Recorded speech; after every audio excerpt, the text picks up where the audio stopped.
Welcome back dear students for today's session. So in the previous classes we have understood the morphology, digestive system as well as the circulatory system of earthworm. Now today let me start discussing about the respiratory system of earthworm. So here we don't find the respiratory system. Alright, there is no respiratory system present in the earthworm, dear students. There is absence of respiratory system. Then how does respiration occur? We need to understand. Alright, they need respiration to occur for getting oxygen for various metabolic activities. So how does it occur actually? Alright, see, let me tell you that these earthworms are having specialized breathing devices. Alright, see, these specialized breathing devices, alright, are rather, in fact we can say that they help in fact the respiration process. Alright, respiration occurs without the distinct respiratory organ, as I said you, and respiratory system is absent, but the specialized some breathing devices are present. Alright, so in fact which are present on their body surface. Alright, so from the body surface, alright, or rather the moist skin, right, which is in fact present. So here this moist body surface leads into the bloodstream. Alright, so what happens, this gets the oxygen and transports it directly to the bloodstream, dear students. Even though there is absence of respiratory system, there are some specialized breathing devices in the body surface which carry out the process of respiration. So they take the oxygen from the environment, from the atmosphere, and transport it directly to the bloodstream. Alright, so this type of respiration generally we refer it to as cutaneous respiration. Alright, the respiration which generally occurs through skin is referred to as what? Cutaneous respiration, dear students. So this is what the system with respect to the respiration which can be seen with respect to the earthworm. Let me repeat, the earthworm do not have the respiratory organs, or the specialized respiratory system is absent, but still some breathing devices are present. Alright, those are present in the body surface, alright, and which are connected directly to the bloodstream. So what they do is they collect the oxygen from the atmosphere and directly transfer it to the bloodstream, so that the blood further transports the oxygen needed for all the metabolic as well as the physiological activities. The type of respiration which occurs through skin is referred to as cutaneous respiration.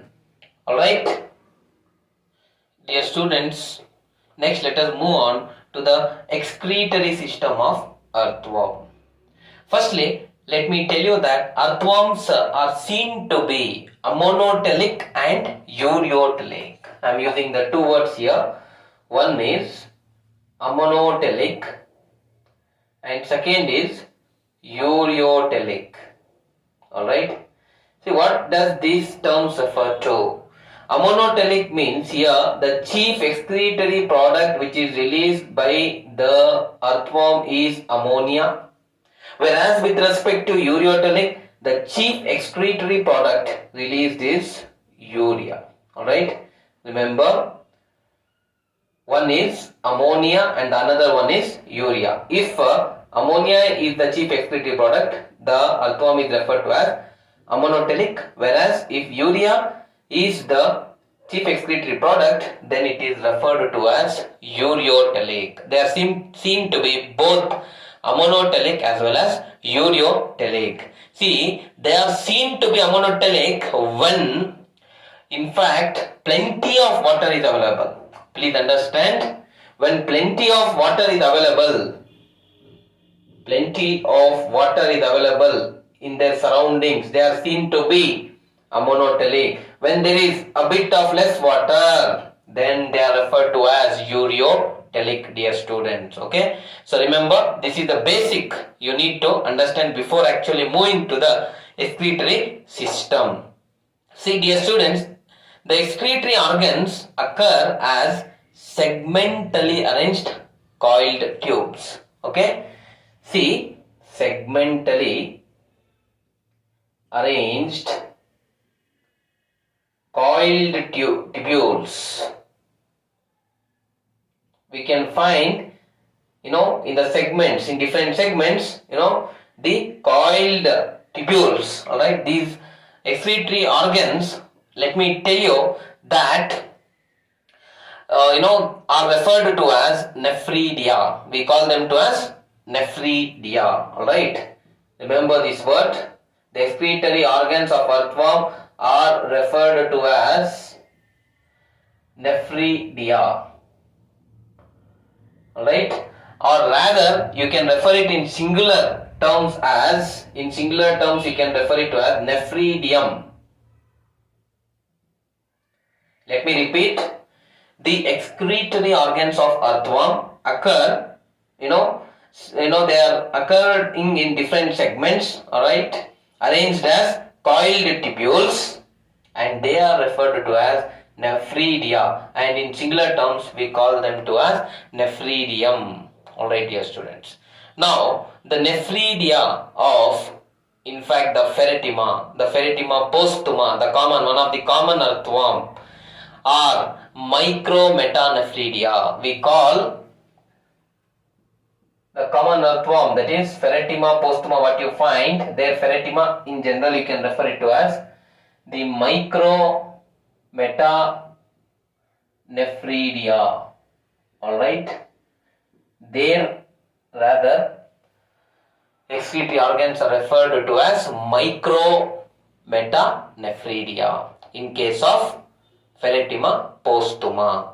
Further, dear students, nephridia carry out the role of excretion and osmoregulation. I get my point. They are majorly involved in excretion. That means to say that they remove the excretory waste which are produced in the body of earthworm. Alright. Now further, let me tell you, dear students, that nephridia are seen in all the segments. We can find it in all segments of the body except the first two segments. We cannot find it in first two segments. In all the other segments we can find the nephridia. See, first segment and second segment we don't find. Alright.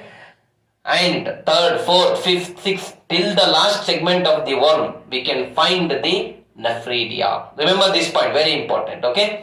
Further, the clitellar region, I told you, the 14th segment, 15th segment, 16th segment has a structure called clitellum, which is glandular structure, which helps in the formation of egg case or cocoon in case of earthworms. Alright, in that clitellar region we can find forest of nephridia. Many numerous nephridia can be present. That's why it is referred to as forests of generally nephridia or forests of integumentary nephridia. Alright, why I will tell you.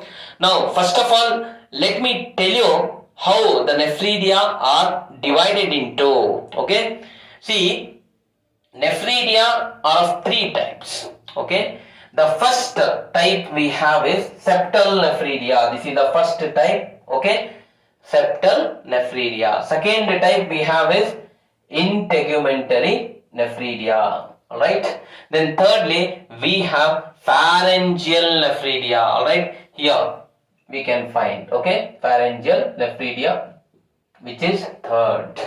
Alright, let me repeat. The excretory organ called as nephridia in earthworms is of three types. That is, first is septal nephridia, then second is integumentary nephridia, the third one is the pharyngeal nephridia. Yes, students, firstly we have the septal nephridia. See, this septal nephridia is present on both the sides of intersegmental septa. I told you there are structures called septa, alright?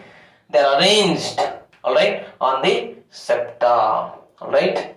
So let me tell you that, the segment 15 to the last segment which opens into the intestine, alright, till there, alright, we can find till the opening, from the 15th till the opening of the intestine, we can find the structures called as septal nephridia. Alright, these are the first type of excretory structures. Let me repeat, they are arranged, found to be arranged on the, what I can say, the sides of the septa from the 15th segment till the opening of the intestine. Alright, so this is the first type.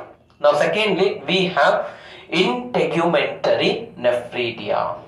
Dear students, they are attached to the lining of body wall. These are attached to the lining of body wall. Alright, remember this. Alright, and from there, let me tell you, they are starting from the third segment and they end at the last segment. So we can say that integumentary nephridia are rather very well distributed in the body of earthworm, alright, and in the body, in the which region we find? In the body walls, alright, lining of body walls we can find them. And where do they open? They, from the body wall, they open into the body surface. From there they eliminate the waste. Anyway, so let me tell you that integumentary nephridia starts from the third till it, and it is present till the last segment. And further, we have pharyngeal nephridia. They are present in the form of tufts. Are you getting your point? So one after the other, we can find the tufts of pharyngeal nephridia. So these pharyngeal nephridia are 3 in number and they are paired, right? So they can be present generally in the 4th, 5th and 6th segment. 4th, 5th and 6th segment, we can find this pharyngeal nephridia. Alright. Generally, in these segments we can find them. Let me repeat. Septal nephridia from the 15th segment till the opening of the intestine. Okay. Then we have integumentary nephridia from the third till the last segment. Then we have pharyngeal nephridia, generally present in the 4th, 5th and 6th segment, dear students. Further, dear students, let me tell you that the septal and pharyngeal nephridia are enteronephric. I am using the term what here? Enteronephric. For the two types of nephridia. The first is septal nephridia, alright, and the second is integumentary, alright, septal nephridia and pharyngeal nephridia, alright, are referred to as enteronephric nephridia. Why we call them as enteronephric? See, entero here it is referring to intestine, because both this pharyngeal as well as septal nephridia, they open into the intestine. Remember, this is very important point, dear students, alright.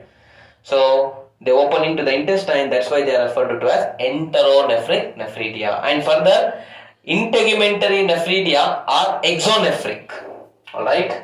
See, integumentary nephridia are exonephric. That means to say that, they open into the body surface. They open into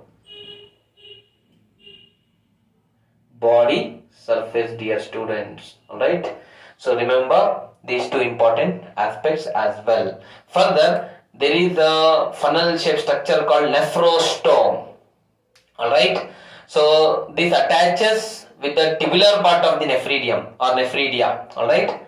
There is a structure called nephrostome, which is rather funnel shaped. Alright. And this gets itself attached to the nephridia. Alright. Remember this. And why this nephrostome is important? What is the role of this nephrostome? This helps in the transport of waste via a pore which is present on the surface of body wall. Alright. See, from this nephrostome funnel shaped structure, alright, which is present in the nephridia, are you getting my point? So what we can say, this pore in fact leads to the surface of body wall into the digestive tube. Are you getting my point, children? So anyway, so this also you can remember, because nephrostome is a part of the nephridia. Alright. Let me repeat once more. There are structures called nephrostome which are funnel shaped. These nephrostomes get attached itself to the tubular part of the nephridia. What they do is they collect the waste from the nephridia, because they have a pore, funnel like, they have a pore, these nephrostomes, alright, and transport it, alright, to the body wall, from there to the digestive tube. Alright.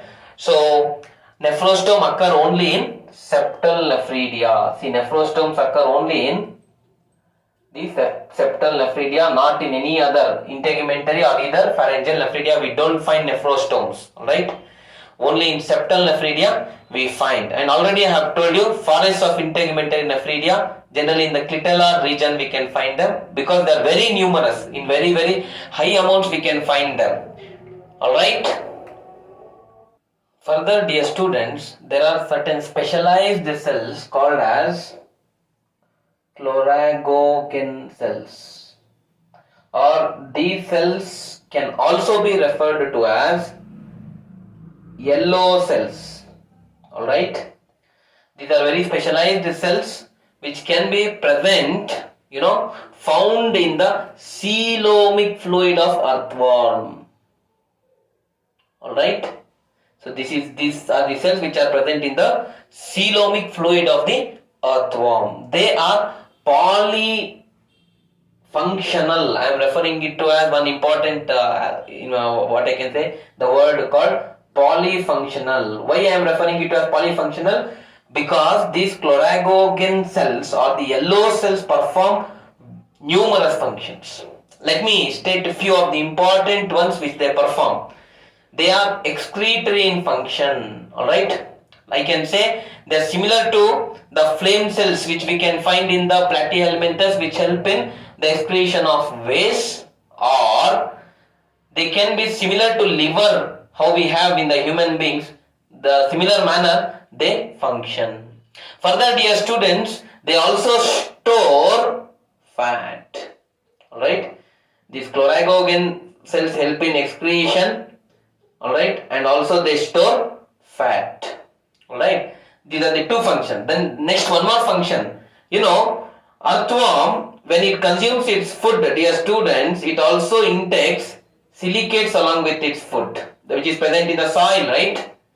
So, for the elimination of these silicates, for the excretion or the elimination of these silicates, alright, the Goken cells are highly essential in the case of earthworm, dear students. Alright, remember, these are the important functions which are performed by the specialized cells which help in the excretion, storage of fat, and also in the elimination of silicates which are intaken through the food, by the earthworm.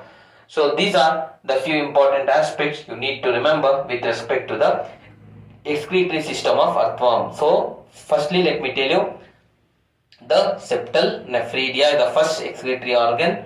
Then secondly, we have integumentary nephridia, so which has a region called forests of integumentary nephridia. That means numerous nephridia or the excretory organs can be present, in the clitellar region. That's why we call them as forests. Alright, numerous.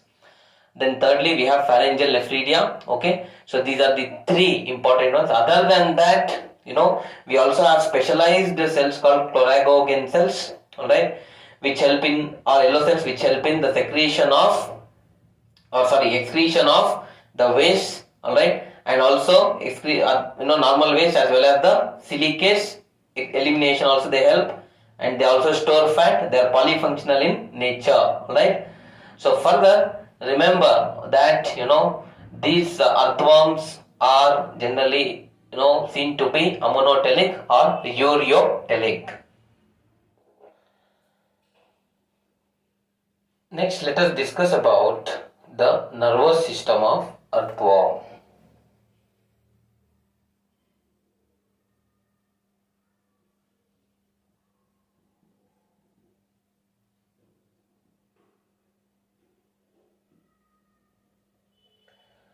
Students, let me tell you that the nervous system of earthworm is formed of, or it consists of, two important structures. Okay, the first one is the brain, and secondly it is consisting of the double ventral nerve cord. Alright, the first is the brain, the second is the double ventral nerve cord. Students, when we talk about the brain, alright, let me tell you that it contains a pair of cerebral ganglia, alright. So, okay, cerebral ganglia here, okay. So, ganglia here refers to the cluster of nerves, okay. Cluster of nerves, many nerves, okay, form clusters, okay, which is nothing but ganglia. So, the brain, okay, of earthworm, which is a part of the nervous system, is made up of pair of cerebral ganglia. So, this cerebral ganglia, dear students, lies in the third segment. Where we can find this? In the third segment. Okay. So, this is one aspect. And further moving ahead, it also has the brain. I am talking about the brain. Okay. See, next structure which we can have, continued structure, is that of a pair of sub-pharyngeal ganglia. Okay, next we can find a pair of sub-pharyngeal ganglia. Alright, remember it is also pair, dear students. So here we can see it is also cluster of nerves, but where it is present, in which region do we find this? It is just present below the pharynx. Alright, present below the pharynx. We know that pharynx, where it lies in the earthworm. So, the pharynx can be present in the fourth segment, dear students. Fourth segment of earthworm. So, below the pharynx we can find a pair of sub-pharyngeal ganglia. Now, most important part. The cerebral ganglia, okay, and sub-pharyngeal ganglia, are connected by, both are connected by a pair of, see, these both are connected by a pair of circumpharyngeal connectives. Alright, we call that as circumpharyngeal connectives.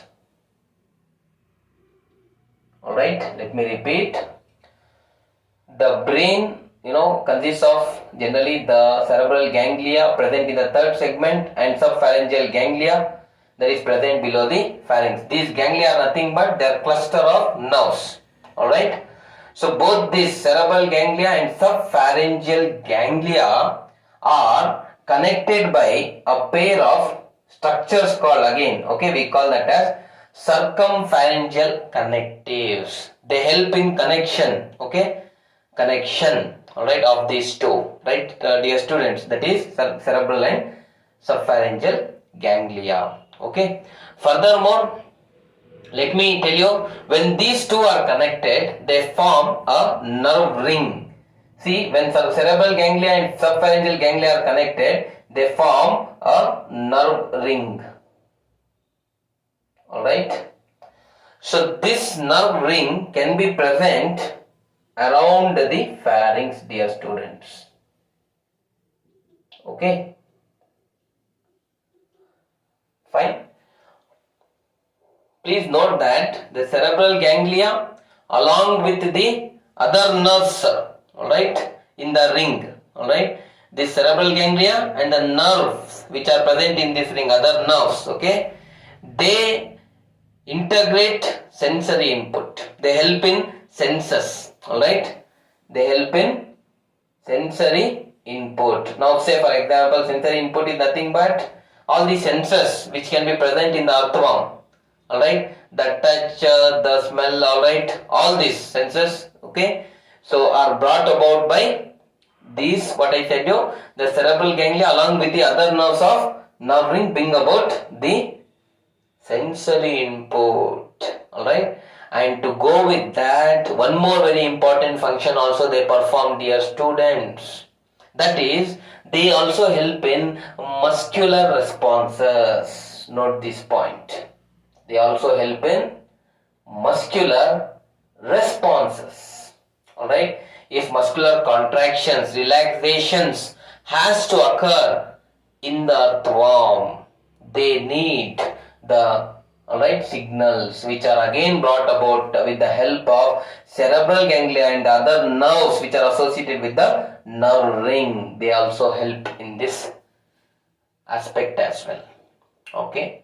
Further, dear students, let me also tell you that earthworms have photoreceptors and chemoreceptors. Alright. Photoreceptors as well as chemoreceptors. So what is their function? We need to know. We need to understand, dear students. See, these photoreactors, they react to light. Photo indicates light, so they react to light.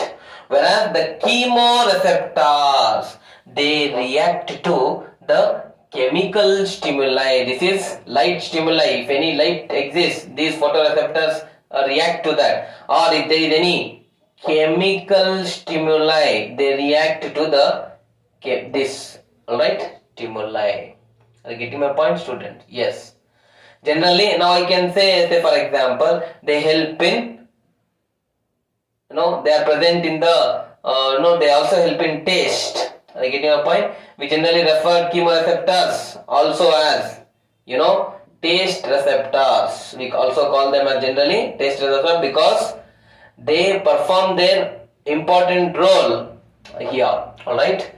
So furthermore, dear students, the sense organs of the earthworm are situated in the anterior part of the body. Alright. See, where do we find the sense organs? They are situated in the anterior part of the body. Alright.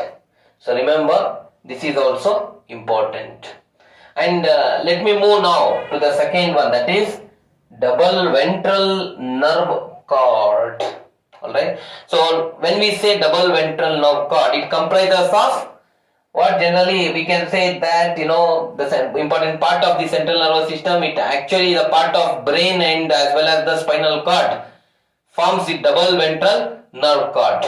Alright. Anyway, so let me tell you that from the sub-pharyngeal ganglia, that is this one, alright. I already told you cerebral ganglia and the nerves of, the nerve ring help in so many important functions, alright. And further, let us understand that double ventral nerve cord arises from the sub-pharyngeal ganglia, alright. It starts from the sub-pharyngeal ganglia, okay, and runs till the posterior end of the body.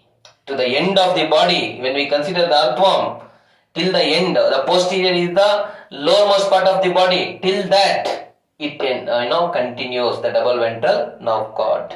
Let me tell you that in each segment of earthworm, nerve cord swells into segmented ganglion. In each segment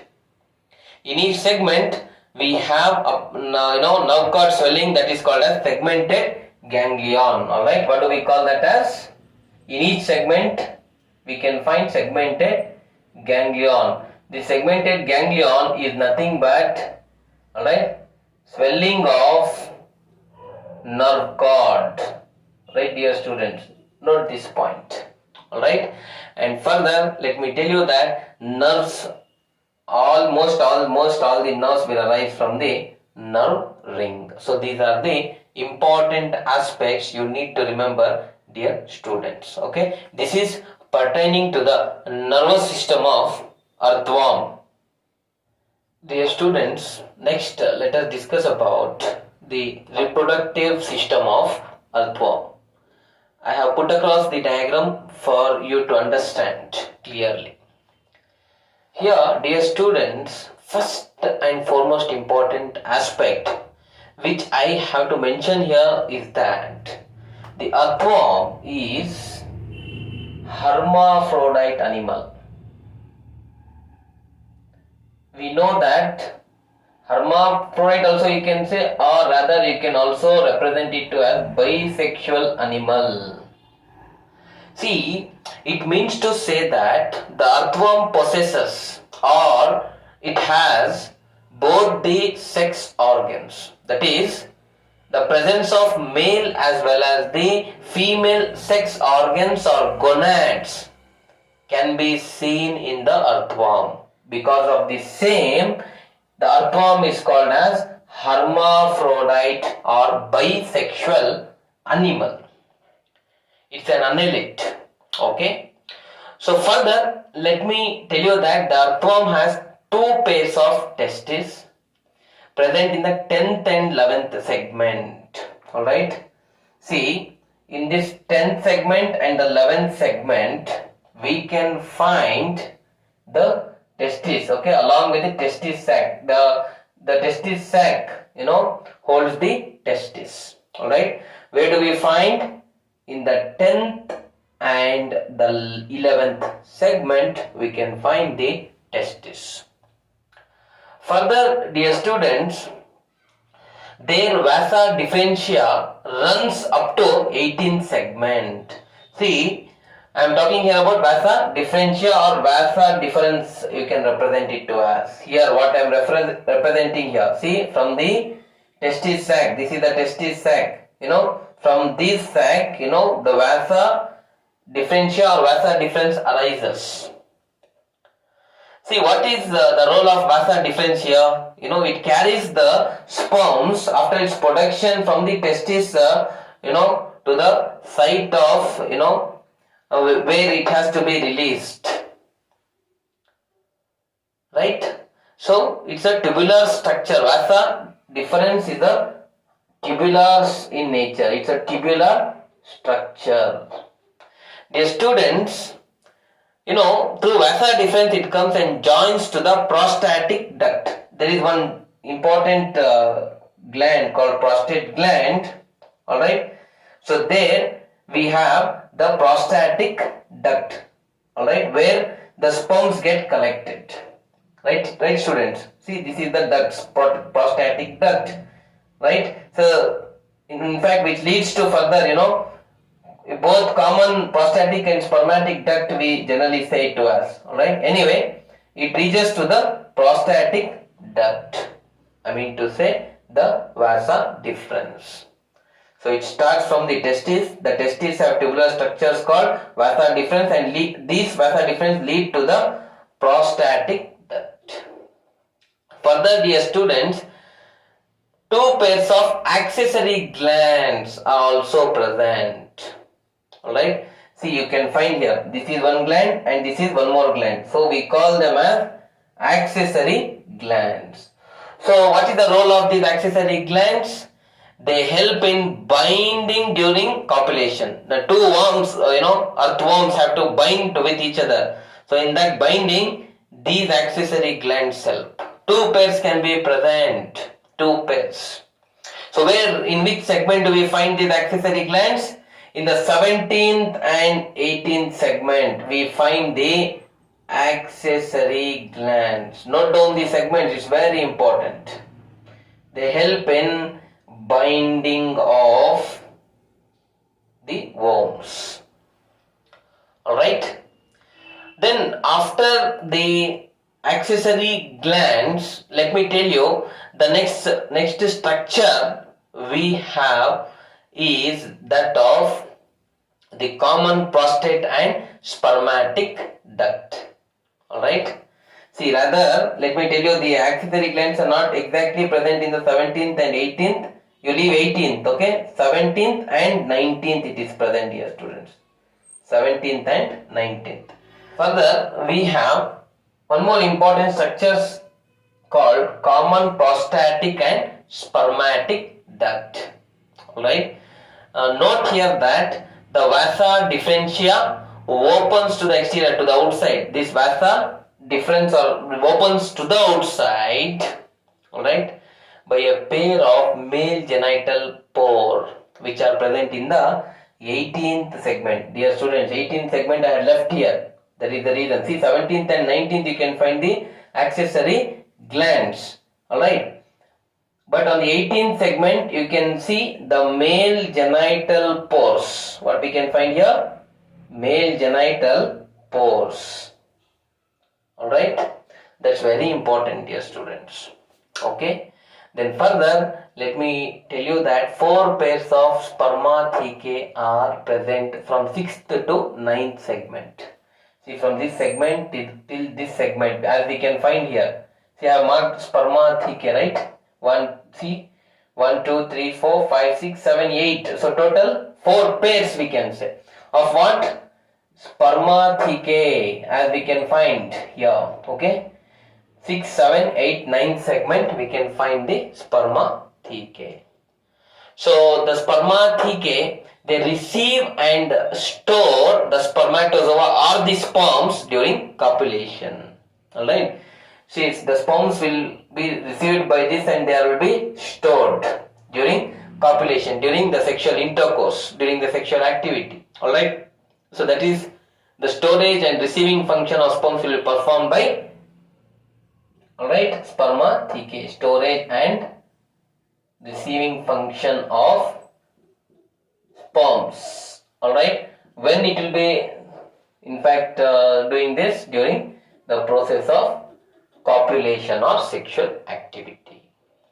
Further, dear students, see, 1 pair of ovaries can be present on the 11th as well as the 13th segment. See, near the 11th segment and the 13th segment we have, alright, covering that region, the ovary. Pair of ovaries are present. So which are female gonads, which produces the ovum or the egg. Alright. Note this point. Then, dear students, let me tell you that the ovary leads to ovarian funnel. Alright. So this is the ovarian funnel which we can find here. Ovaries are present. Then the ovaries are leading to what? Ovarian funnel. Then below that we have oviducts. Alright, oviducts. In case of human beings, oviducts are also called fallopian tubes, if you remember, right? The rough structure. See, female reproductive structure in case of human beings will be as such, right? Correct. So this is the, alright, ovary. So these are fallopian tubes or oviducts in case of human beings. Alright.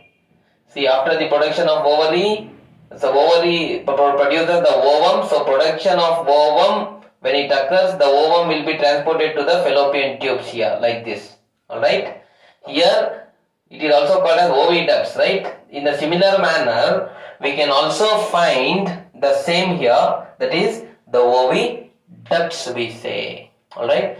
See, let me tell you, dear students, that the ovarian funnel which is present below the ovary, and it continues as oviduct, alright, the both of this, that is the ovarian funnel and the oviduct join together and open into female genital opening. Alright, where this female genital pore is present?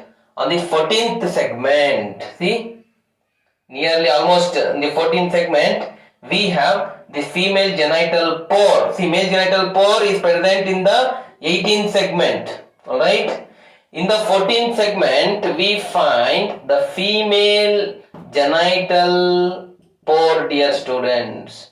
Alright, see, this female genital pore is, you know, the continued part of what I can say, the end, last end part of the ovarian, funnel and oviduct. Right, dear students? Okay.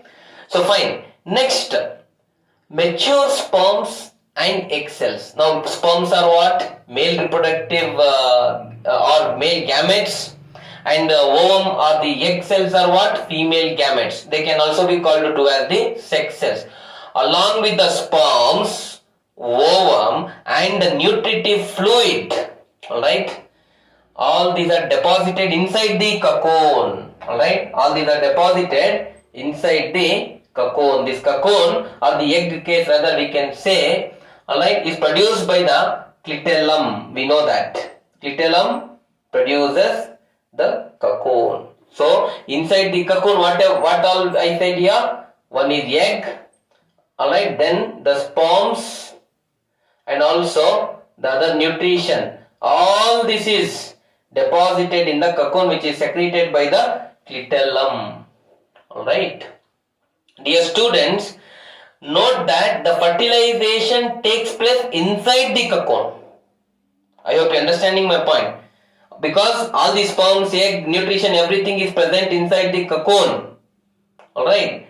So inside the egg case, alright, we call cocoon, all this, fertilization aspects occurs. That means the process of fusion of male and the female gametes occurs inside the cocoon.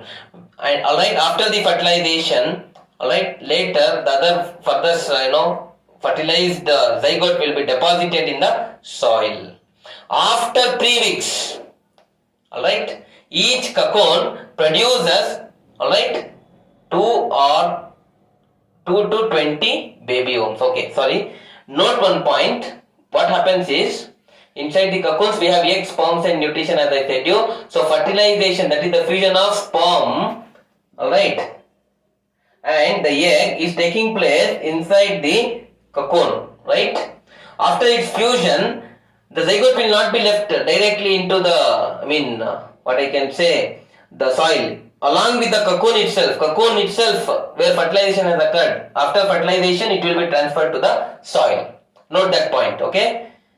Fine.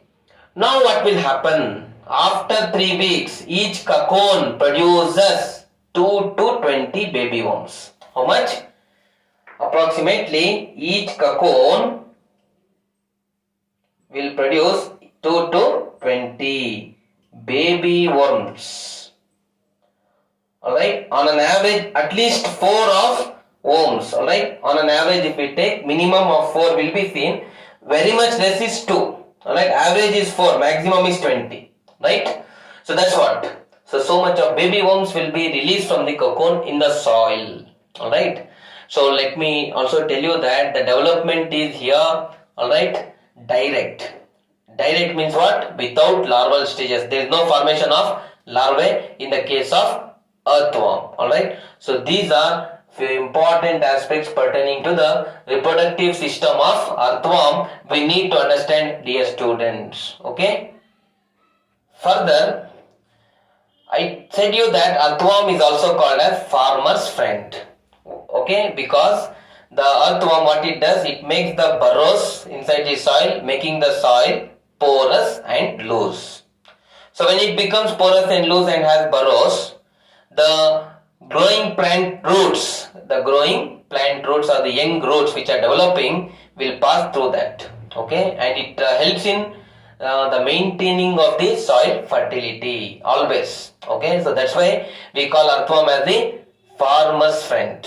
Alright, Furthermore, dear students, earthworm is a protandrous animal. I am referring here one term. What I am calling, which term I am using here? Protandrous animal. Alright. That means it shows protandry. Protandry means, it does not show the self-fertilization at all. Alright. That means the sperms and the ova, alright, of the earthworm will not fuse of single earthworm. They always have to mate with the different earthworm. Are you getting my point, dear students? That's very important. Even though it is hermaphrodite, both male and female, the gonads or the testes and the ovaries are present in a single organism, yet their sperms and ova will not fuse with each other.